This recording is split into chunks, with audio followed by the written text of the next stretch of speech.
नमस्कार, मैं अजय कुमार अनुरागी, अध्यापक SPI inter college civil line Jhansi.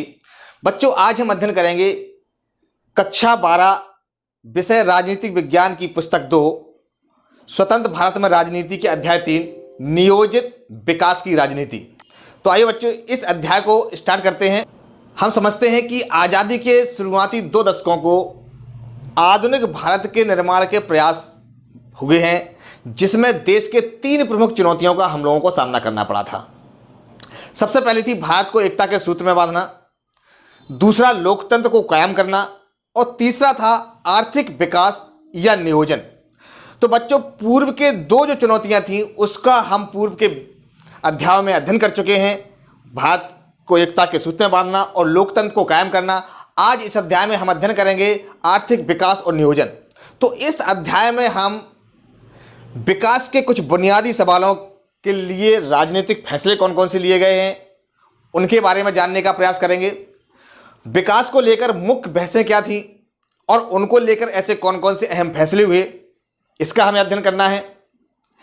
इस अध्याय में हमें पहले 2 दशकों में हमारे नेताओं ने कौन सी राजनीति अपनाई और उन्होंने ऐसा क्यों किया, इस राजनीति की मुख्य उपलब्धियां क्या थीं और इनकी सीमाएं क्या थीं, और बाद के सालों में इस राजनीति को क्यों छोड़ दिया गया।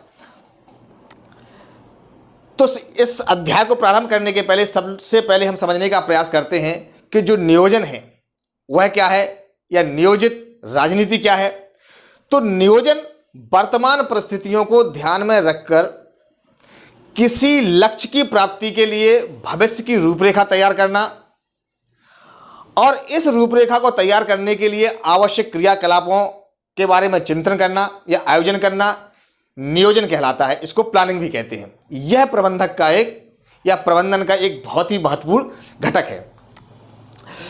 आर्थिक नियोजन के अगर उद्देश्यों की बात करें तो आर्थिक नियोजन के उद्देश्यों में आर्थिक विकास को बढ़ावा देना, गरीबी एवं बेरोजगारी की समस्या का निवारण करना, सामाजिक न्याय एवं आत्मनिर्भरता प्राप्त करना, निवेश एवं पूंजी निर्माण में वृद्धि करना, मानव संसाधन का विकास करना एवं समावेशी विकास इसमें निहित है। आजादी के समय विकास के सवाल पर कुछ प्रमुख मतभेद रहे हैं हमारे राजनेताओं के बीच में। तो प्रमुख जो राष्ट्रवादी नेता थे, तो राजनेताओं के मन में यह बात बिल्कुल साफ थी कि आज़ाद भारत की सरकार के आर्थिक सरोकार अंग्रेजी हुकूमत के आर्थिक सरोकारों से एकदम अलग होने चाहिए या अलग होंगे, तथा वे उनको पूरा करने के लिए आर्थिक प्रणालियां अपनाएंगे। किस प्रकार की वे आर्थिक प्रणालियों का पालन करेंगे, तो राजनीति के हिसाब से हमारे देश को किस प्रकार से व्यवस्थित किया जाए, किस प्रकार से उसका नियोजन किया जाए, इसके संबंध में विकास के मॉडल को लेकर के भारतीय नेताओं में मतभेद था कि विकास का कौन सा मॉडल अपनाया जाए। आज़ादी के वक्त हिंदुस्तान के सामने 2 प्रमुख मॉडल थे। पहला था उदारवादी पूंजीवादी मॉडल और दूसरा था समाजवादी मॉडल। अगर हम उदारवादी पूंजीवादी मॉडल की बात करें तो यूरोप के जो अधिकतर हिस्सों और संयुक्त राज्य अमेरिका में यही मॉडल अपनाया गया था और वहां यह मॉडल कारगर भी साबित हुआ। आर्थिक क्रियाओं में सरकार का कोई हस्तक्षेप नहीं था, अतः भारत के कई राजनेता जो थे या जो विचारक थे वह भारत को आधुनिक बनाने के लिए विकास के इसी मॉडल को अपनाने के पक्षधर थे। जो दूसरा मॉडल था समाजवादी मॉडल, यह मॉडल समाजवादी मार्क्सवादी विचारधारा पर आधारित था। इसमें आर्थिक क्रियाओं में राज्य या सरकार का हस्तक्षेप होता था और यह जो समाजवादी मॉडल है यह सोवियत संघ के द्वारा अपनाया गया था। कुछ लोग पश्चिमी देशों की तरह आधुनिकीकरण की प्रक्रिया को अपनाने के पक्ष में थे, तो कुछ लोग जो हैं वो समाजवादी मॉडल को अपनाने के पक्ष में थे। इस प्रकार कुछ लोग औद्योगिकरण को उचित रास्ता समझते थे या औद्योगिकरण को सही रास्ता मानते थे, इसके माध्यम से भारत का विकास करना चाहते थे, या वो मानते थे कि भारत को विकास की दिशा की ओर अगर हम मोड़ना चाहते हैं या उसको मोड़ना है तो हमें औद्योगिकरण को अपनाना चाहिए। कुछ लोगों की नज़र में कृषि का विकास करना और ग्रामीण क्षेत्र की गरीबी को दूर करना सर्वाधिक जरूरी था। भारतीय नेतृत्व में दूसरा जो मतभेद था वो निजी क्षेत्र और सार्वजनिक क्षेत्र की प्राथमिकताओं को लेकर भी था। कुछ लोग जो हैं वो निजी क्षेत्र को तथा कुछ लोग सार्वजनिक क्षेत्र को प्राथमिकता देने के पक्ष में थे। इन सभी विचारों को लेकर सरकार असमंजस में थी कि विकास के किस मॉडल को और किस क्षेत्र को सबसे पहले प्राथमिकता दी जाए। अंत में इन मतभेदों को बातचीत के द्वारा हल किया गया। हमारे भारत के राजनेताओं ने इस संबंध में चर्चा की और चर्चा करने के बाद इस हल को निकाला गया और फलस्वरूप क्या हुआ, भारत में मिश्रित अर्थव्यवस्था के मॉडल को अपनाया गया, जिसमें निजी एवं सार्वजनिक क्षेत्र के दोनों आते हैं। औद्योगिकरण और कृषि दोनों को समान रूप से महत्व देने का निर्णय लिया गया। इन मतभेदों के बावजूद एक बिंदु पर सभी सहमत थे कि विकास का काम निजी हाथों में नहीं सौंपा जा सकता है और सभी के लिए जरूरी है कि वह विकास का एक खाका अथवा योजना तैयार करें। आप इस चित्र के माध्यम से देख रहे हैं कि हमारे देश के जो उस समय प्रमुख राजनीतिज्ञ थे, उन लोगों ने आपस में बैठ करके एक योजना के लिए खाका तैयार किया। दरअसल अर्थव्यवस्था के पुनर्निर्माण के लिए नियोजन के विचार को 1940 और 1950 के दशक में पूरे विश्व में जन समर्थन मिला हुआ था। यूरोप महामंदी का शिकार होकर कुछ सबक सीख चुका था।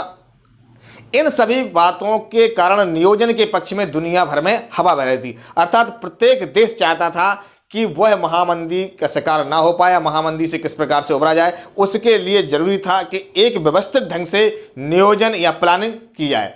इस चित्र को आप यहाँ देख रहे हैं कि यह चित्र जो है 1930 की महामंदी का चित्र है, जब अमेरिका में महामंदी लागू हुई थी उस समय का चित्र है। बच्चों, अमेरिका की महामंदी के विषय में अवश्य जान लें कि यह विश्व के आधुनिक इतिहास में सबसे बड़ी और सर्वाधिक महत्व की मंदी थी।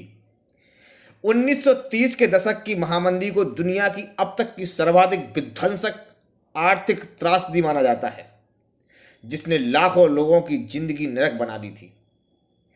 इसकी शुरुआत 29 अक्टूबर 1929 को अमेरिका में शेयर मार्केट के गिरने से हुई थी। इस दिन मंगलवार था, इसलिए इसे काला मंगलवार या ब्लैक ट्यूसडे भी कहा जाता है।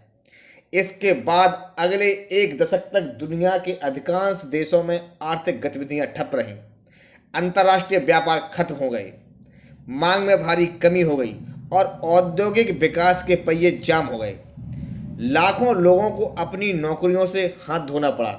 कृषि उत्पादन में भी 60% तक की कमी हो गई और एक दशक तक हाहाकार मचाने के बाद जब द्वितीय विश्व युद्ध की शुरुआत हुई, तब जाकर के इसका असर थोड़ा कम हुआ।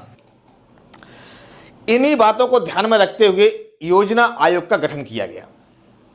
योजना आयोग की जो स्थापना है वो मार्च 1950 में भारत सरकार ने एक सीधे साधे प्रस्ताव के जरिए की थी। यह आयोग एक सलाहकार की भूमिका निभाता है और इसकी सिफारिशें तभी प्रभावकारी हो पाती हैं जब मंत्रिमंडल उन्हें मंजूरी दे। बच्चों, आपको जानकारी होगी कि योजना आयोग का नाम बदल करके वर्तमान में नीति आयोग कर दिया गया है।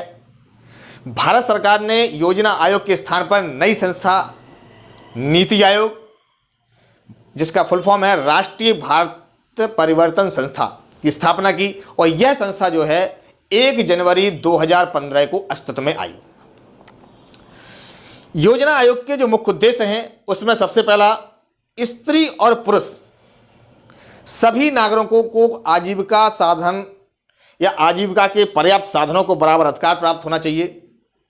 समुदाय के भौतिक संसाधन जो हैं, उनके भौतिक संसाधनों की जो मिल्कियत है और नियंत्रण है, उसको इस तरह से बांटा जाए कि उसे सर्वमान्य की भलाई हो या सबका उससे भला हो। अर्थव्यवस्था का संचालन इस तरह से किया जाएगा कि धन अथवा जो उत्पादन है के साधन एकाध जगह केंद्रित हो जाए और जन सामान्य की भलाई बाधित हो। तो इस प्रकार से उसका व्यवस्था की जाएगी कि वह सभी में प्रॉपर तरीके से डिस्ट्रीब्यूट रहे। इसके बाद हम समझते हैं कि बॉम्बे प्लान क्या है। आमतौर पर सोचते हैं कि निजी निवेशक मसलन जो उद्योगपति होते हैं या जो बड़े व्यापारिक होते हैं या बड़े उद्यमी होते हैं, वह हमेशा नियोजन के पक्ष में नहीं होते हैं। वो नहीं चाहते हैं कि किसी प्रकार की कोई प्लानिंग जो है सरकार के माध्यम से हमारे ऊपर थोपी जाए। लेकिन भारत में ऐसा नहीं हुआ। हमारे भारत के जो भी निवेशक या उद्योगपति या व्यापारिक संस्थान थे, उद्यमी थे, वे एक खुली अर्थव्यवस्था चाहते थे जहां पूंजी के बहाव पर सरकार का कोई अंकुश ना हो। लेकिन भारत में ऐसा नहीं हुआ। 1944 में उद्योगपतियों का जो एक तबका था वो एकत्रित हुआ और इस समूह ने देश में नियोजित अर्थव्यवस्था चलाने का एक संयुक्त प्रस्ताव पारित किया, जिसको कि बॉम्बे प्लान कहा गया।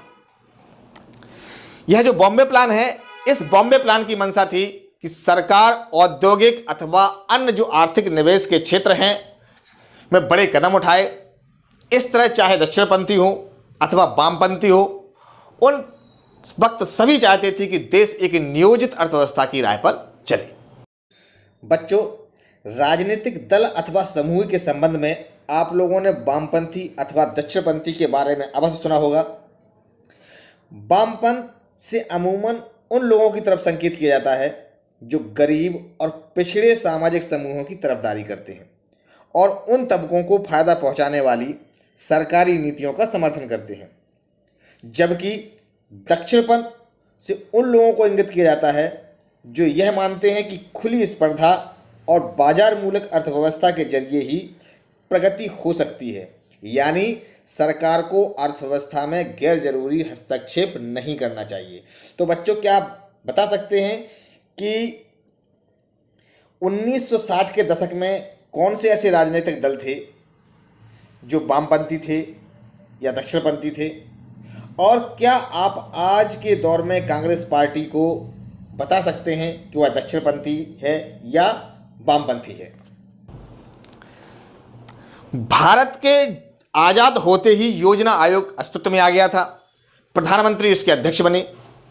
भारत अपने विकास के लिए कौन सा रास्ता और रणनीति अपनाएगा, यह फैसला करने में इस संस्था ने केंद्रीय और सबसे महत्वपूर्ण भूमिका निभाई। अब हम आगे चलते हैं कि इस योजना ने ऐसे कौन कौन से महत्वपूर्ण कार्य किए। तो सबसे पहले इसके जो कार्य रहे हैं, जो योजना का क्रियान्वयन हुआ, कैसे प्रारंभ हुआ, तो उसके लिए सबसे पहले यह निर्णय लिया गया कि देश में पंचवर्षीय योजनाओं के माध्यम से विकास किया जाए, एक नियोजन तैयार किया जाए, एक प्लानिंग तैयार की जाए। तो उसके लिए पंचवर्षीय योजनाओं की शुरुआत हुई। सोवियत संघ की तरह भारत के योजना आयोग ने भी पंचवर्षीय योजना का विकल्प चुना। जो पंचवर्षीय योजनाएं हैं वह सोवियत संघ में पहले प्रारंभ थी। इसके पीछे एक सीधा विचार था कि भारत सरकार जो है अपनी तरफ से एक दस्तावेज तैयार करेगी और जिसमें अगले 5 सालों के लिए उसकी आमदनी और खर्च की योजना बनाई जाएगी। इस प्रकार भारत में पंचवर्षीय योजनाओं की शुरुआत हुई कि किस प्रकार से हमें अगले 5 वर्षों में अपने भारत की रूपरेखा तैयार करनी है, कैसे उसकी योजना बनानी है। तो जो प्रथम पंचवर्षीय योजना है वो 1951 से लेकर के 1956 के बीच रही है। 1951 में इसकी शुरुआत हुई थी।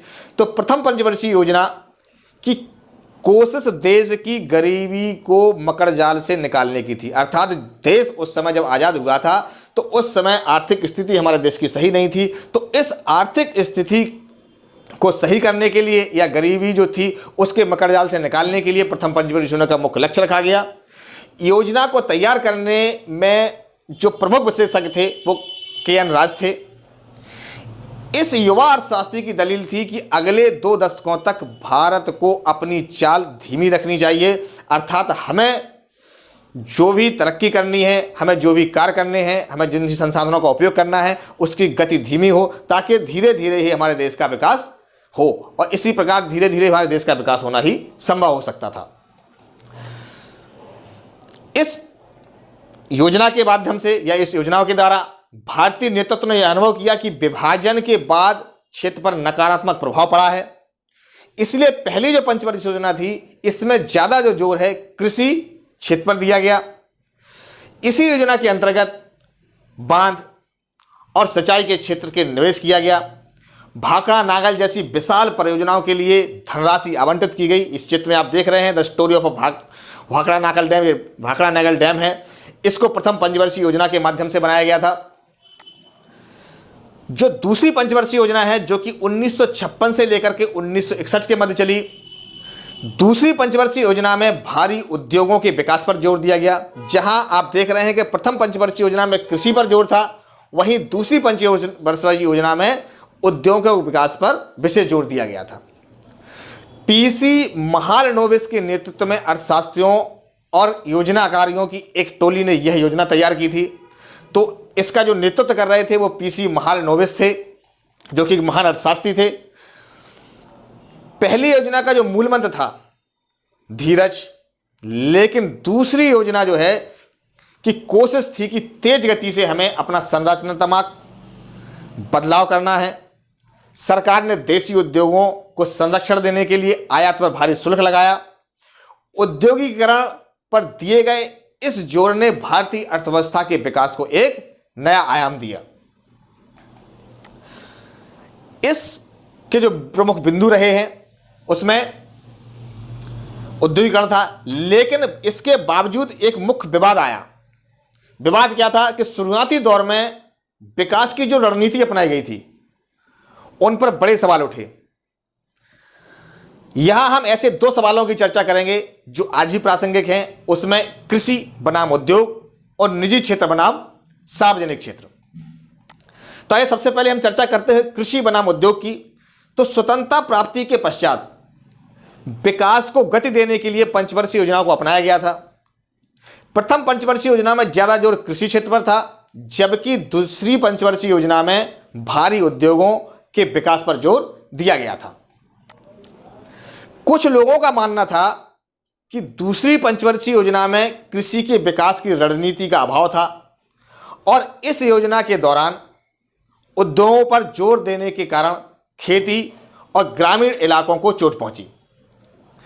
कुमारप्पा जैसे गांधीवादी अर्थशास्त्रियों ने एक वैकल्पिक योजना का खाका प्रस्तुत किया जिसमें ग्रामीण औद्योगिकरण पर ज़्यादा जोर दिया गया, अर्थात जहां ग्राम उद्योग हो सकते थे या ग्रामीणों को जहां सहायता मिल सकती थी, इस प्रकार के उद्योगों की स्थापना की गई या इस तरह की उद्योगों की स्थापना करना वो चाहते थे।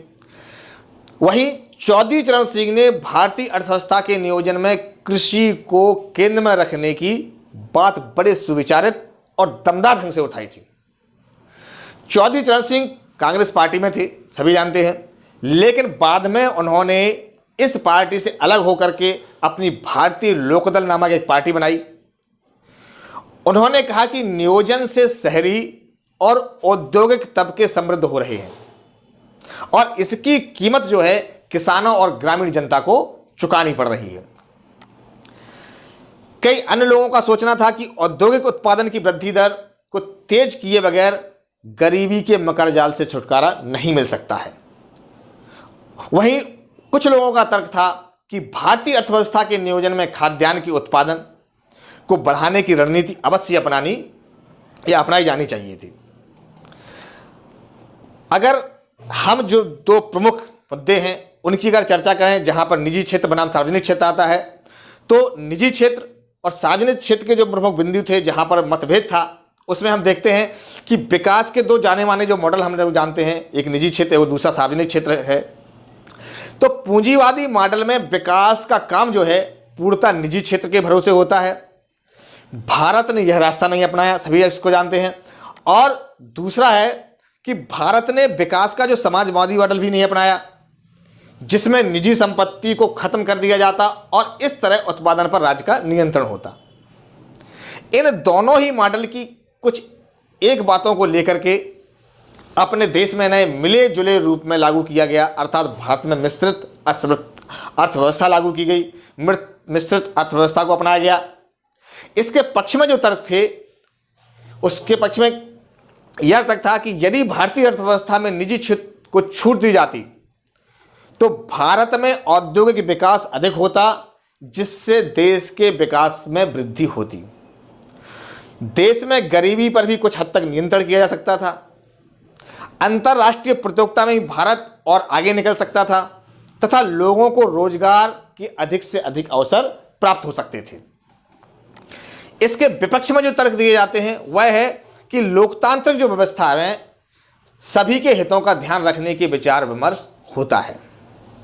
निजी क्षेत्र में छूट देने से समाज में प्रतिस्पर्धा और प्रतियोगिता का वातावरण बना रहता है, जिससे समाज के आर्थिक वर्गों के बीच असमानता एवं विषमताएं बढ़ जाती हैं।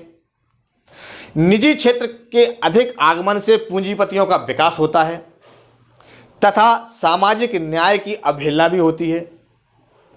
इतना ही नहीं, निजी क्षेत्रों के हस्तक्षेप से कृषि की भी अवहेलना होती है।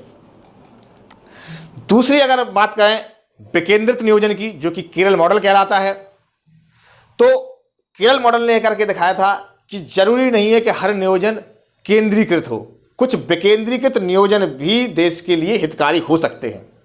तो ऐसा नहीं है कि नियोजन का मतलब हमेशा उद्योगों और बड़ी बड़ी परियोजनाओं से ही लगाया जाए। केरल में विकास और नियोजन के लिए जो रास्ता चुना गया था उसे केरल मॉडल कहा जाता है। बच्चों, यह केरल मॉडल जो है हमारे इस अध्याय के लिए बहुत महत्वपूर्ण है, इसको आप अच्छी तरह से समझ लें।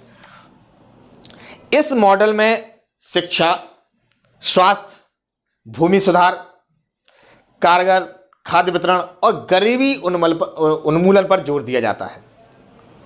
केरल में प्रति व्यक्ति आय अपेक्षाकृत कम है और यहां औद्योगिक आधार पर तुलनात्मक रूप से कमजोर रहा है। इसके बावजूद केरल में साक्षरता दर भी का जो प्रतिशत है वो 7% है। आयु प्रत्याशा भी यहां बढ़ी हुई है, अर्थात व्यक्ति यहां पर अधिक उम्र तक जीता है। यहाँ शिशु मृत्यु दर है, मातृ मृत्यु दर है और जन्म दर भी कम है। तो केरल के लोगों को कहीं ज़्यादा चिकित्सा सुविधा मुहैया भी है। तो केरल मॉडल जो था वो विकेंद्रीकृत था, उसको केंद्रीकृत नहीं किया गया था और उसने देश की प्रगति में अपना योगदान दिया। दूसरा हम समझते हैं कि नियोजित विकास के प्रमुख परिणाम क्या निकले। देश में जो नियोजन प्रक्रिया अपनाई गई, जो योजनाएं बनाई गई, पंचवर्षीय योजनाएं लागू की गई, इन सबके क्रियाकलापों के माध्यम से, इसके सबके कार्यों के द्वारा आखिर नियोजित विकास के कौन कौन से प्रमुख परिणाम निकले, तो उसमें सबसे पहले हम जो चर्चा करते हैं वह है पहली विकास परियोजनाओं की शुरुआत हुई।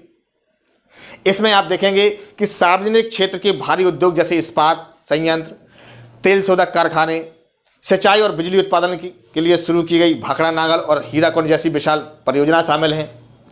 परिवहन और संचार साधनों का इसमें विकास किया गया।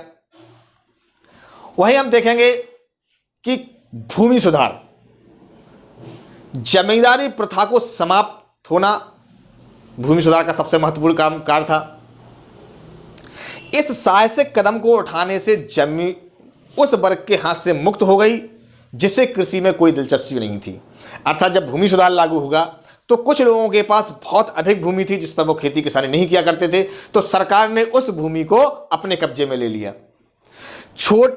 जमीन के जो छोटे छोटे टुकड़े थे उन टुकड़ों को एक साथ करने का प्रयास किया गया ताकि खेती का जो काम हो वो सुविधाजनक तरीके से हो सके। अर्थात चकबंदी प्रारंभ की गई। चकबंदी का कार्य यही था कि छोटे छोटे टुकड़े के जो खेत हुआ करते थे उन सारे खेतों को इकट्ठा करके किसी एक किसान को दे दिया जाए ताकि वह उस पर अच्छी तरह से खेती कर सके, उसमें उसको सुविधा हो और अधिक उत्पादन उसके माध्यम से किया जा सके। तो यह भूमि सुधार के कार्य थे। दूसरा हम देखते हैं हरित क्रांति। सरकार ने उच्च गुणवत्ता के बीज, उर्वरक, कीटनाशक और बेहतर सिंचाई सुविधा अनुदानित दर पर मुहैया कराना प्रारंभ किया। सरकार ने इस बात की गारंटी दी कि उपज को एक निर्धारित मूल्य पर खरीद लिया जाएगा, अर्थात एक निश्चित जो दर है तय कर दी गई प्रत्येक किसान से उपजाई हुई वस्तु की, चाहे वो गेहूं हो, चावल हो, धान हो या दलहन हो। तो प्रत्येक जो कृषि उत्पादन था उसकी दर निर्धारित कर दी गई। किसान इससे संतुष्ट होगा कि उसको पता था कि हमारे जो हम उगा रहे हैं, जो हम उपज पैदा कर रहे हैं, उसके हमको कितना निर्धारित मूल्य मिलेगा। इस कारण से खेती की जो पैदावार है उसमें वृद्धि होना प्रारंभ हो गई। चौथा इसका जो सबसे महत्वपूर्ण कार्य रहा वह था श्वेत क्रांति।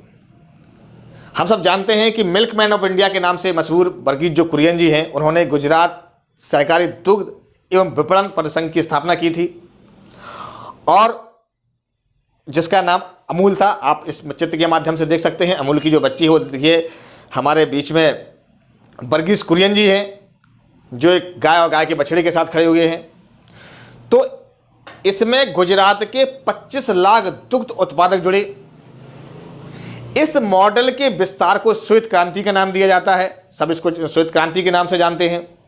और 1970 में ऑपरेशन फ्लड नाम से एक ग्रामीण विकास कार्यक्रम भी इसी के बाद प्रारंभ किया। तो श्वेत क्रांति ने देश में एक दुग्ध के क्षेत्र में आंदोलन किया, या दुग्ध के क्षेत्र में एक बहुत बड़ी क्रांति की। 1960 के दशक के अंत में भारत विकास में एक नया मोड़ आता है। तो बच्चों, अभी हमने इस संपूर्ण अध्याय का अध्ययन किया कि नियोजित विकास की जो राजनीति है किस प्रकार से रही, इसमें ऐसे कौन कौन से कार्य हुए, कौन कौन सी योजनाओं को लागू किया गया, उन योजनाओं के पक्ष और विपक्ष में क्या तर्क थे, कौन कौन से महत्वपूर्ण कार्य किए गए, उसके क्या परिणाम निकले।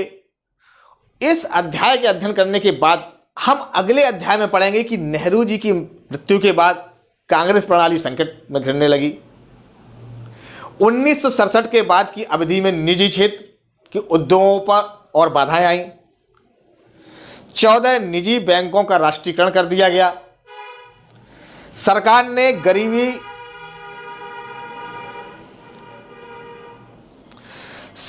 गरीबी की भलाई के लिए कौन कौन से ऐसे अन्य कार्यक्रमों की घोषणा की, इन सभी का अध्ययन हम अगले अध्याय में करेंगे। तो इस अध्याय को अध्ययन करने के बाद कुछ गृह कार्य है बच्चों आप लोगों के लिए। आपको मैं अब 2 प्रश्न दे रहे हैं, इन प्रश्नों का उत्तर आपको तैयार करना है, इसको आपको अपनी पुस्तक में लिखना है। आप हमें कमेंट कर सकते हैं। तो पहला जो प्रश्न है वह है, आज़ादी के समय विकास के सवाल पर प्रमुख मतभेद क्या थे, क्या इन मतभेदों को सुलझा लिया गया। दूसरा प्रश्न है, पहली पंचवर्षीय योजना का किस चीज पर ज्यादा जोर था, और दूसरी पंचवर्षीय योजना पहली से किन अर्थों में अलग थी। तो बच्चों, आज का हमारा ये अध्याय यहां खत्म होता है। धन्यवाद।